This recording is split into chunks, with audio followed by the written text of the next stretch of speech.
की हा अपघात आहे की घातपात आहे याबद्दल सरकारची जी भूमिका आहे ती अत्यंत संदिग्ध आहे। सरकार यावर कुठेही होऊन टाकतो।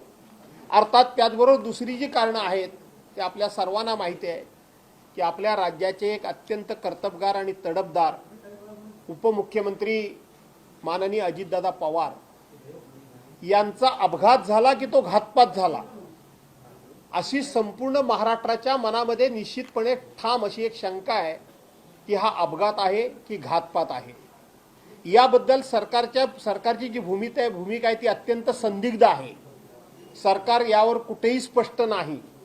त्यामुळे अशा एका महाराष्ट्राच्या जबाबदार नेत्याचं घात की अपघात अशा पद्धतीची चर्चा जेव्हा असते त्यामुळे आम्ही त्या ठिकाणी चहापानाला जायचं नाही अशा प्रकारचा निर्णय केलेला आहे। त्याचबरोबर शेतकऱ्यांची प्रचंड अशी आत्महत्या होत आहेत। या आत्महत्या थांबायला काही तयार नाही। आपल्याला आठवत असेल सभागृहामध्ये माननीय मुख्यमंत्री महोदयांनीच वीज दर हे आम्ही कमी करणार म्हणून सांगितलं। त्याचबरोबर आम्ही जे डिजिटल मीटर आहेत घरगुती वगैरे हे आम्ही जबरदस्तीनं लावणार नाही।